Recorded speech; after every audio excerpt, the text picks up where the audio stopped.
이번 주 마지막 창세기입니다. 파에이 살았으니. 창세기 47장 28절에 야곱이 애굽 땅에 17년을 거주하였으니 파에이 부활하였다. 그의 나이가 147세라. 야곱은 요셉이 팔려가기 전 17년과 애굽에서 요셉을 만난 후 17년, 총 34년과 동안 그와 함께 살았습니다. 요셉은 누구를 상징합니까? 왕으로 다시 오실 예수야를 상징한다. 그래서 야곱의 인생 가운데 메시아 대신 요셉과 함께한 그 시간들이 17년. 그래서 히브리 17의 뜻은 무엇이냐면 적어놔 주십시오. 토브, 좋다입니다. 우리 또한 누구와 함께 살게 되어졌을 때 토브, 좋은 것일까요? 예수와 함께 살게 되어졌을 때 우리의 인생은 참 토부인 것이다. 그러나 우리의 인생 가운데 예수야가 빠졌다라고 하면은 우리의 인생은 돈이 있고 명예가 있고 부와 권력이 있더라도 환경이 좋더라도 우리의 삶은 토부가 되어질 수 없는 것입니다. 야곱은 메시아를 상징하였던 요셉과 함께 살아간 시간이 좋다라고 고백하고 있습니다. 우리 또한 예수야를 영접하지 않았던 모든 시간은 영적으로 죽어있는 시간을 보내야만 했지요. 왜냐하면 요셉을 잃어버리게 되어졌을 때 야곱의 영이 어떻게 되어지더라? 죽게 되어지더라.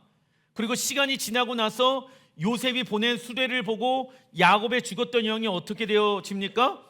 되살아나게 되어지더라. 파에이, 부활하게 되어진 것이죠.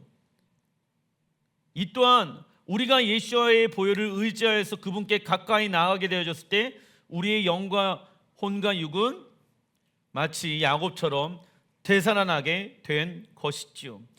창세기 47장 29절 같이 한번 읽어보겠습니다. 이스라엘이 죽을 날이 가까우매 그의 아들 요셉을 불러 그에게 이르되 이제 내가 내게 은혜를 입었거든 청하오노니 내게 행하여 애굽에 나를 장사하지 아니하도록 하라.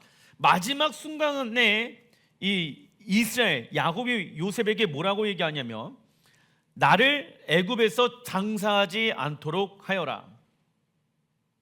우리 또한 우리의 인생이 마무리가 되어졌을 때 우리의 육체에 대해서 우리는 어디에 정렬시켜야 할 것인가? 나를 애굽 땅에 묻지 말아라. 내가 돌아가야 될 곳은 어디이다? 약속의 땅이다. 나는 부활하여서 메시아가 이 땅 가운데 왕으로 재림하시게 되어지면 내 육체는 부활하여서 메시아를 맞이하기 위함이더라. 나를 애굽 땅에 묻지 말아라. 마지막까지 무엇을 붙잡고 있습니까?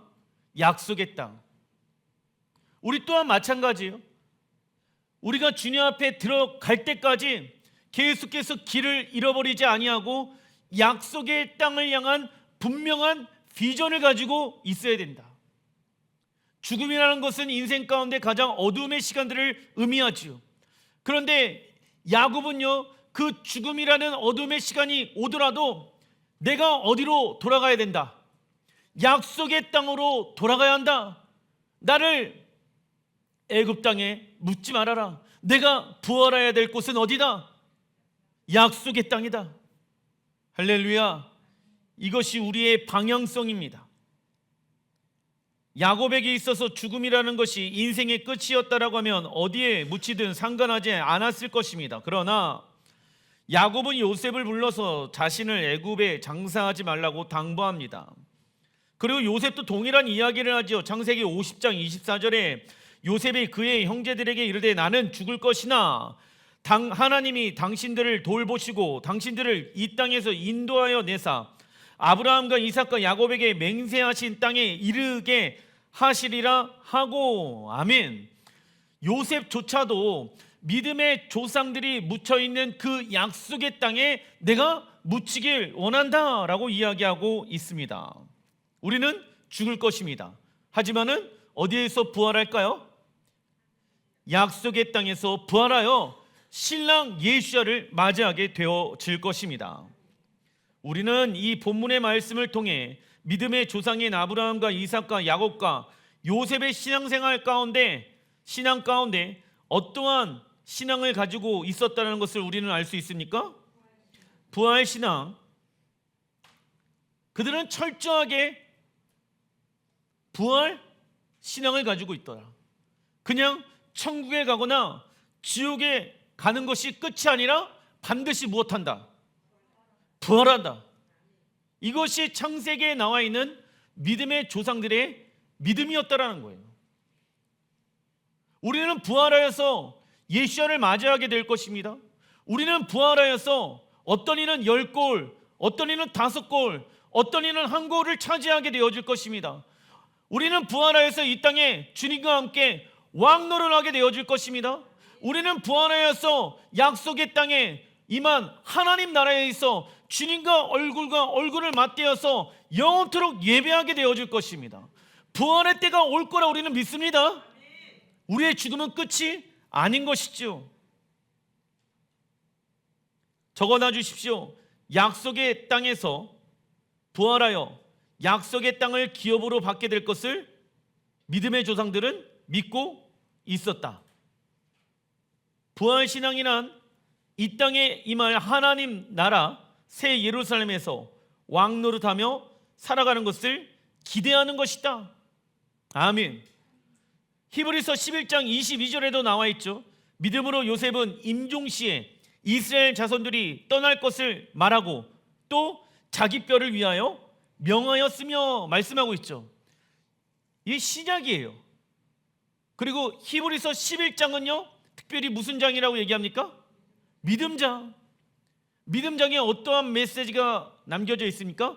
요셉의 뼈를 들고 약속의 땅을 향하여 들어가라. 왜요? 요셉은 부활하여 그 땅에서 왕노릇해야 할 사람이기 때문입니다. 믿음인 거예요. 믿음의 눈을 들어 바라봐야 되는 것이요. 우리도 그때가 오게 되어질 것입니다. 그러나 사단은 우리가 올바른 방향으로 가지 못하게끔 끈질기게 괴롭히고 핍박한다.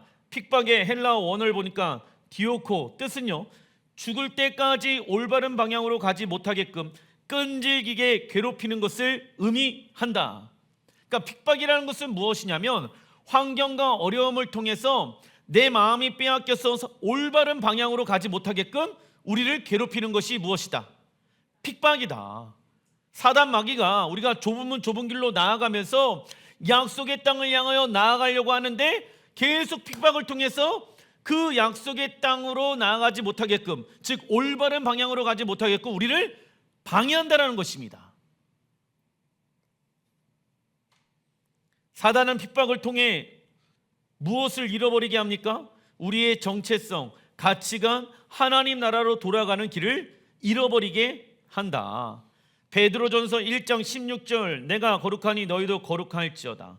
외모로 보시지 않고 각 사람의 행위대로 심판하시는 이를 너희가 아버지라 부른즉 너희가 나그네로 있을 때에 두려움으로 지내라 말씀하고 있습니다.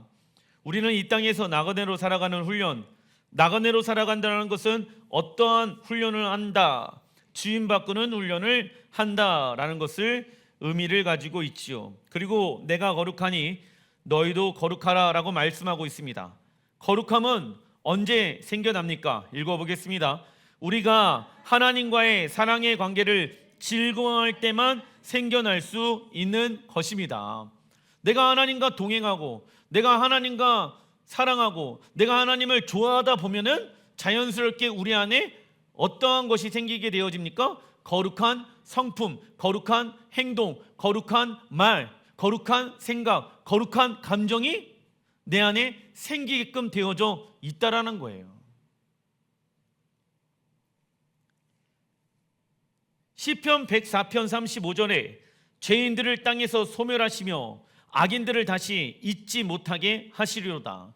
여러분들, 하늘에 있는 새 예루살렘이 이 땅에 내려오게 되어지면 이 땅에는 더 이상 누가 살 수가 없습니까? 죄인들을 땅에서 소멸하시고 악인들을 다시 잊지 못하게 하신다라고 말씀하고 있죠. 왜냐하면 이 땅은 하나님이 거하시는, 하나님의 영광이 거하는 거룩한 땅으로 변화되어지기 때문에 죄인들과 악인들은 발을 디딜 수가 없는 것입니다. 그래서 어디로 던져지게 되어집니까? 수올로, 지옥으로 던져지게 되어지더라. 그리고 이 땅을 누가 통치하고 관리하게 되어집니까? 우리 예수와의 피를 통하여 구원받은 하나님의 자녀들을 통해서 이 땅이 하나님의 통치와 다스림 가운데 있게 되어질 것입니다. 중간 2번 창세기 48장 3절에 요셉에게 이르되 이전에 가나안 땅 루스에서 전능하신 하나님이 내게 나타나사 복을 주심에 내가 이르시되 내가 너로 생육하고 번성하여 내게서 많은 백성, 많은 백성은 히브리 언어로 카할의 뜻은 무엇이죠? 교회, 열방 교회들이 일어나게 될 것이다. 요셉을 통해서 하나님이 축복하시는 내용인 것입니다. 내가 이 땅을 내 후손에게 주어 영원한 소유가 되게 하리라 하셨으니, 여러분들 약속의 땅을 우리가 유업으로 얻게 되어진다라고 했을 때 그 땅은 잠깐 우리가 얻는 것입니까? 영원한 소유를 얻는 것입니까? 영원한 소유가 되어질 것이다. 그래서 하나님의 나라는 우주의 어느 별에 있는 것이 아니라 이 땅은 영원한 땅이 되어질 것이다. 5절에 내가 애굽으로 와서 내게 이르기 전에 애굽에서 내가 낳은 두 아들 에브라임과 므낫세는 내 것이리라. 르우벤과 시몬처럼 내 것이 될 것이요. 이스라엘이 요셉의 아들들을 보고 이르되 이들은 누구냐? 이들은 누구냐? 라고 이야기합니다. 147세가 된 야곱은 요셉과 애굽 여자와 결혼해서 낳은 두 아들인 므낫세의 형입니다. 그리고 에브라임이 동생이요. 이를 축복하기 위해 부릅니다. 야곱은 그들에게 하나님이 자신에 통하여 많은 백성이 일어날 것과 약속의 땅에 하나님 나라를 세울 것에 대한 부르심을 말씀해 주신다. 많은 백성 뜻은 열방 교회들이 므낫세와 에브라임을 통해서 일어나게 되어질 것이다. 그런데 므낫세와 에브라임을 통해서 만들어진 지파가 어디입니까? 북이스라엘이죠. 10개의 지파가 생겨나게 되어진 것입니다. 즉 야곱은 창세기 35장 22절을 통하여 하나님의 집을 세우기 위한 한 백성 이스라엘 나라와 또 다른 백성 케알고임 열방 교회가 필요하다는 것을 야곱은 알고 있었다. 그리고 8절에 야곱이 요셉의 두 아들을 바라보면서 이들은 누구냐라고 말합니다. 어떤 이는 야곱이 나이가 들어 시력이 좋지 않아 누가 에브라임인지 므낫세인지 구별하지 못한 것으로 해석을 해버렸지요. 그런데 그렇게 해석하면 안 된다. 왜냐하면 5절에 보게 되어지면 에브라임과 므낫세는 야곱의 것이며 그의 첫째 아들 르우벤과 시몬처럼 이스라엘이 될 것을 말하고 있기 때문입니다. 시력을 가지고 있었다. 그렇다면 이들은 누구를 의미하는 것이었을까? 작은 1번 창세기 48장 17절에 요셉이 그 아버지가 오른손을 에브라임 머리에 얹은 것을 보고 기뻐하지 아니하며 아버지의 손을 들어 에브라임 머리에서 므낫세의 머리로 옮기고자 하여 그의 아버지에게 이르되 아버지여 그리 마옵소서. 이는 장자이니 오른손을 그의 머리에 얹으소서 하였으나 그의 아버지가 허락하지 아니하매 이르되 나도 한다 내 아들아 나도 한다. 2번 반복해서 말하고 있죠. 나 알고 있어.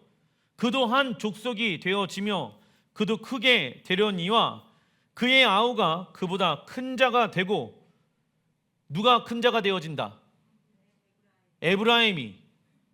그래서 여러분들 북이스라엘을 대표하는 사람은 에브라임이 되어지는 거예요. 므낫세가 아니라. 므낫세가 원래는 장남인데 그 장남의 기름 부으심을 에브라임이 받게 되어지더라. 왜? 에브라임은 누구를 대표하는 지파이기 때문에, 열방 교회를 대표하는 지파이기 때문에 그 아우가 그보다 큰 자가 되고 그의 자손이 여러 민족을 이루리라. 에브라임을 통하여서 여러 민족들이, 여러 열방의 나라들이 일어나게 되어진다. 야곱이 그 하나님의 마지막 때를 향한 계시를 풀어내고 있는 것입니다. 야곱은 오른손을 차남 에브라임의 머리에, 왼손을 장남 므낫세 머리에 얹고 축복을 합니다. 참고로 오른손으로 축복할 때, 장자를 축복할 때 사용되어지죠. 그 모습을 본 요셉은 아버지 야곱이 차남이었기 때문에 차남인 에브라임의 편을 드는 것이라고 생각하였다. 그러나 야곱은 더 이상 유괴 사람이 아니었다. 고난의 시간을 통해서 하나님 말씀에 순종하는 방법을 배웠고 새롭게 변화되어진 정체성과 가치관과 믿음으로 살아왔다라는 것입니다. 영적 분별력을 가지고 있었다. 그리고 아우가 형보다 큰 자가 되어지고 에브라임 자손을 통하여 여러 민족이 세워질 것을 지금 예언하고 있다. 여러분들, 창세기 이제 마지막 장이에요. 마지막 장에 하나님께서 이스라엘, 야곱에게 마지막 때 성취되어지고 이루어질 일들에 대한 계시를 지금 계속 풀어주고 계시는 거예요. 우리는 이 메시지를 통해서 마지막 때 어떠한 교회가 되어질 것인가, 우리 교회는 어느 지파로 정렬되어질 것인가, 하나님이 우리에게 말씀하시는 부분들을 깨달아 알 수 있어야 하는 것입니다. 에브라임 자손을 통하여 여러 민족이 세워진다. 여러 민족의 히브리 원어를 보니까 멜로 하고임, 멜로의 뜻은요 충만입니다. 그리고 히브리어 하고임의 뜻은 이방 민족들입니다. 여러 민족이라는 히브리 원어의 뜻은 이방인의 충만한 수를 말하지요. 이방인의 충만한 수가 열방 교회 가운데 일어나게 되어질 것이다. 그래서 에브라임 지파는 무엇을 대표하는 지파입니까? 열방 교회. 므낫세가 장남인데 므낫세가 맞다 아니었다? 아니었다. 에브라임이, 동생이 열방을 대표하는 지파로 부르심을 받게 되어지더라. 우리 또한 에브라임처럼 이방 땅에서 태어난 사람들입니다. 그러나 그들이 요셉에 의해 야곱에게 입양되어졌던 것처럼 우리 또한 예수아에 의해 이스라엘에게 접붙임을 받았다. 그래서 우리는 무엇이라는 정체성을 잃어버려서는 안 됩니까? 우리는 단순히 이방 교회입니까? 이스라엘입니까? 이스라엘이라는 정체성을 잃어버려서는 안 된다. 왜냐? 예레미야 31장 9절에 그들이 울며 돌아오리니 나의 인도함을 받고 간구할 때 내가 그들을 넘어지지 아니하고 물 있는 계곡에 곧은 길로 가게 하리라. 나는 이스라엘의 아버지요 에브라임은 나의 장자니라. 우리가 에브라임의 지파로서 하나님의 장자로 정렬되어질 때가 온다 안 온다?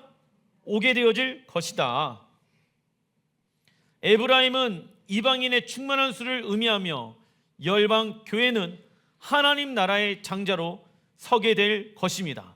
그리고 열방 교회는 이스라엘과 함께 아브라함에게 약속하신 땅을 기업으로 얻게 될 것입니다. 이러한 비밀을 알고 있었던 사도 바울은 다음과 같이 말씀하죠. 에베소서 2장 13절에 이제는 전에 멀리 있었던 너희가 그리스도 예수 안에서 그리스도의 피로 가까워졌느니라. 그는 우리의 화평이신지라. 둘로 하나를 만드사 둘은 이방 교회와 이스라엘을 뜻합니다. 이 둘이 예수의 피로 하나가 되어지사 원수가 된 것 곧 중간에 막힌 담을 자기 육체로 허시고 또 십자가로 이 둘을 한 몸, 영어로는 원 뉴 맨이라고 이야기할 수 있지요. 한 몸으로 하나님과 화목하게 하려 하심이라. 원수된 것을 십자가로 소멸하시고 13절에 이제는 전에 멀리 있었던 너희는 누구를 말합니까? 이방 교회와 유대인 이스라엘이 원래는 멀리 떨어져 있었다. 예수와의 피로 하나가 되어졌죠. 16절에 이 둘이 예수와의 피로 인해 하나의 몸인 무엇이 되어졌다? 이스라엘이 되었다라고 지금 사도 바울은 이야기하고 있습니다. 그러나 인류 마지막 전쟁인 아마겟돈 전쟁에서 적그리스도는 유대인을 죽이려고 이스라엘을 공격할 것입니다. 그러나 이때 유대인들은 예수와를 믿지 않은 것에 대한 회개가 일어날 것이며 적그리스도는 심판을 받게 되어진다. 그리고 열방은 이스라엘과 함께 하시는 하나님을 두려워할 것이며 이스라엘의 하나님을 믿게 될 것입니다. 이때 교회는 유대인과 한세 사람의 역할을 감당해야 합니다. 이것이 우리의 부르심인 거예요. 이 부르심에 대해서 우리만 알고 있는 것이 아니라 열방 교회들이 에브라임의 지파로 정렬되어질 수 있도록 깨어서 함께 기도해야 하는 것입니다. 단락 2번 창세기 49장 1절 너희가 후일에 당할 일을 내가 너희에게 이르리라. 후일 히브리 원어를 보니까 아하리트 하야밈입니다. 아하리트는요 마지막 때, 하야임은 날짜예요.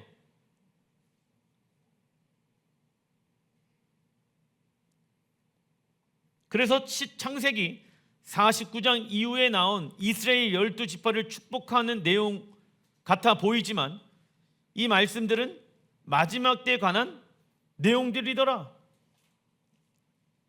창세기 50장 17절 너희는 이같이 요셉에게 이르라.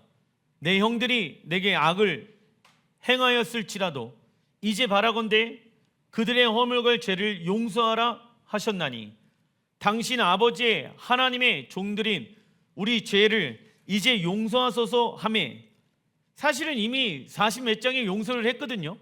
그런데 야곱이 죽고 난 이후에 요셉이 우리를 죽일 거야, 형들은 또 이러한 얘기를 하고 있는 것입니다. 요셉이 그들이 그에게 하는 말을 들을 때 울었더라.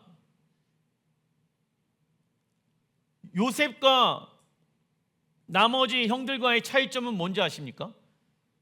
요셉은요 과거의 상처에 묶여 살지 않았습니다. 물론 형들에 대한 증오와 아픔이 있었겠죠. 그런데 거기에 집중하면 내 영혼이 어떻게 되어질까요? 내 영혼이 죽게 되어집니다. 시기와 미움과 용서하지 못하는 마음 가운데 있다 보면 나는 어느덧 사람들을 살인하게 되어지는 자가 되어질 거라고 예수님께서 말씀하십니다. 그래서 요셉은요 거기에 집중하지 않았습니다. 신앙생활하는데 어디에 집중합니까? 마지막 때를 향한, 우리 이스라엘 향한 하나님의 계획이 무엇이지? 내 두 아들을 향한 하나님의 뜻이 무엇이지? 하나님의 뜻과 계획에 집중하고 있었더라. 그런데 나머지 11명의 형들은요 어디에 집중합니까 지금? 요셉이 우리를, 아버지가 죽으면 우리를 죽이면 어떡하지? 이 두려움에 사로잡혀서 요셉을 신뢰하지 못하고 있습니다. 그 모습을 본 요셉이 뭐라고 얘기합니까? 그 형들의 모습을 보고 울더라. 과거에 지은 죄를 용서해 줬잖아요. 새롭게 되어졌잖아요. 그러면 그걸 무엇해야 됩니까? 믿어야 됩니다. 우리 안에서도 마찬가지예요. 과거에 지었던 죄들이 있어요. 예수의 보혈로 그 죄가 씻김을 받았습니다. 하나님이 우리의 죄를 용서해 주셨습니다. 믿으십니까? 그런데 그 죄가 계속 나를 괴롭게 할 수도 있다라는 거예요. 거기에 머물러 있으면은 요셉이 그 죄 가운데 머물러 있는 우리들의 모습을 보면서 울고 있는 것처럼 하나님이 우리의 모습을 보며 울고 있을 수도 있다라는 것이죠. 19절 요셉이 그들에게 이르되 두려워하지 마소서. 내가 하나님을 대신하리이까 당신들은 나를 해하려 하였으나 하나님은 그것을 선으로 바꾸사 오늘과 같이 많은 백성의 생명을 구원하게 하시려 하셨나니. 아멘. 하나님은 나의 상처를 무엇으로 바꿨다? 하나님은 나의 죄를 무엇으로 바꿨다? 선으로 바꾸셨다. 할렐루야. 이게 하나님이 행하시는 일이다. 당신은 나를 어렵게 하고 당신은 나를 해하려고 하였으나 하나님은 모든 것을 합력하여 선을 이루시는 분이시다. 이때 요셉이 해야 될 것은 사랑할 수 없는 사람을 사랑하고 용서할 수 없는 사람을 용서해야 되는 거예요. 그리고 나를 향한 하나님의 뜻이 무엇인지 거기에 집중해야지 하나님의 뜻과 계획을 알 수가 있게 되어진다. 그런데 계속 나를 힘들게 했던 그 사람에게 집중하다 보면은 내 영혼이 성장할 수가 없게 되어지는 것이죠. 형들이 요셉을 팔아 넘기고 그가 가족들과 떨어져서 고생하고 힘들었을 때 그런 형들에 대한 미움과 분노가 있었을 것입니다. 그러나 요셉은 형들을 미워하는 것에 시간을 쏟기보다는 자신을 향한 하나님의 뜻과 계획이 무엇인지를 더 알길 원하였다. 그래서 여러분들 자기 연민에 사로잡혀 있는 형들처럼 신앙생활을 하게 되어지면 안 됩니다. 이처럼 성경에서 말하는 사랑은 우리가 다른 사람에 대해서 느끼는 감정이 중요한 것이 아니라 하나님의 관점으로 이웃들을 바라보고 사랑하는 데 있습니다. 내 감정이 그 이웃을 바라보게 되어졌을 때 어떠한 감정을 가지고 있는가? 물론 그 감정도 중요하지만은 우리는 예수의 피로 우리의 죄가 씻김을 받았고 용서함을 받았습니다. 내가 그런 하나님의 보배롭고 존귀한 자녀가 되어졌다라고 하면은 이웃들도 그러한 하나님의 관점으로 볼 수 있는 자가 되어야 한다라는 것이죠. 그러면 하나님은 어떻게 하십니까? 모든 것을 합력하여 선을 이루신다. 하나님은 예수와의 보혈을 의지하는 우리를 하나님의 존귀한 자녀, 거룩한 자로 바라보고 계십니다. 모든 사람은 하나님의 형상으로 지음을 받았기 때문에 그들은 우리로부터 사랑받기에 합당한 자들이지요. 그리고 우리는 서로 사랑하고 용서하기 위해 어떠한 대가를 치르고 있는가를 확인해 봐야 합니다. 왜냐하면 사랑은 감정과 행동이 함께 움직이기 때문이지요. 율법의 완성은 이웃 사랑하는 것입니다. 우리가 이웃을 사랑하는 이유는 그 이웃이 사랑스럽기 때문에, 좋기 때문에이기보다는 하나님의 말씀을 이루기 위함이며 그리스도의 신부로 하나님의 말씀으로 우리가 스스로 단장하기 위함입니다. 왜냐하면 율법의 완성은 무엇이다? 하나님 사랑, 이웃 사랑하는 것이기 때문에. 그러나 우리는 하나님과 이웃 사랑하는 것에 실패할 때가 종종 있습니다. 하지만 사랑의 성품이 자라나길 원한다라고 하면 죄 가운데 머물러 있지 말고 하나님께 기도하며 구체적인 영역에서 우리의 사랑이 자라날 수 있도록 기도해야 하는 것입니다. 창세기 50장 24절, 요셉이 그의 형제들에게 이르되 나는 죽을 것이나 하나님이 당신들을 돌보시고, 이 돌보시고 히브리 원어를 보니까 파카드, 뜻은요 하나님께서 잊지 않고 기억하고 있다가 적어놔 주십시오. 정해진 때가 오면 방문하여 최종 결산하는 날입니다. 하나님이 당신들을 파카드, 잊지 아니하고 기억하고 계시다가 정해진 때가 오게 되어지면, 정해진 때는 언제를 말합니까? 예수와께서 왕과 신랑과 재판장으로 오시는 그날에 최종 결산을 하실 것입니다. 형제들이여, 믿음으로 살아가시길 바랍니다. 하나님이 우리를 돌보신다, 우리를 돌보시고 이끌어가 주시고 우리와 함께 하시는 것을 의미하는 것보다는 파카드, 반드시 우리의 믿음의 행위에 대한 보상을 주실 때가 온다 안 온다. 그분은 왕으로 오셔서 이 모든 것들에 대한, 믿음으로 살아간 모든 것들에 대한 보상을 치르시기 위해 이 땅에 오실 것이다. 파카드 하실 것입니다. 우리 또한 이를 믿어야 하는 것이죠. 당신들을 이 땅에서 인도하여 내사 아브라함과 이삭과 야곱에게 맹세하신 땅에 이르게 하시리라고 25절 요셉이 또 이스라엘 자손에게 맹세시켜 이르시기를 하나님이 반드시 당신들을 돌보시리니 당신들은 여기서 내 해골을 메고 올라가겠다 하라 하였더라. 히브리어 파카드, 하나님께서 잊지 아니하고 기억하고 있다가 정해진 때가 오면 방문하여 최종 결산하는 때를 말합니다. 우리가 하나님 나라의 완성을 위하여 믿음으로 심은 예배, 기도, 헌신, 대가지불, 예배 때마다 심은 목록들이 예수와의 재림을 통하여 최종 결산하는 때가 파카드할 때가 오게 될 것입니다. 그래서 하나님은 우리에게 주신 은사와 달란트를 어떻게 활용하였는지, 얼마나 많은 성령의 열매를 삶 가운데 맺었는지, 교회를 위하여 헌신한 모든 것들을 살펴서 상급을 주기 위한 상급 심판이 준비되어져 있다. 그러나 어떤 이는 육체의 자아를 죽이고 하나님의 말씀에 순종하여 빛과 소금의 역할을 감당하는 것을 기껏해야 천당에서 상급이 큰 사람이라고만 생각해 버리며 이를 별로 중요하지 않게 생각합니다. 그러나 성경은 믿음과 행함 이 두 가지가 다 있어야지 믿음이다라고 말씀하고 계십니다. 이러므로 이 말씀을 통하여서 창세기 50장이 끝나게 되어집니다. 그래서 우리가 알 수 있는 것은 무엇이냐면 이번 주 파이 살았으니 이 말씀을 통해서 알 수 있는 것은 하나님이 우리를 에브라임의 지파로 부르시고 계신다. 에브라임은 하나님의 무엇이다? 장자이다. 그래서 열방 교회는 하나님의 장자로 서게 될 것입니다. 이방인의 충만한 수가 일어나서 열방 교회가 일어나서 이스라엘과 하나가 되어지는 때가 오게 될 것입니다. 우리는 그때를 위하여 시대를 분별할 수 있는 사람이 되어야 할지라 믿습니다.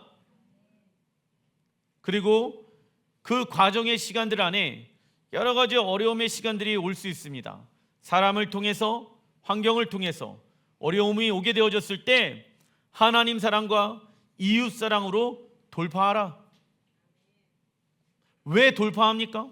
파카드, 보상의 때가 반드시 온다.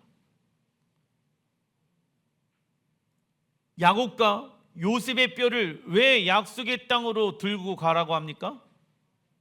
부활할 때가 반드시 오기 때문에 우리는 그때를 믿습니다.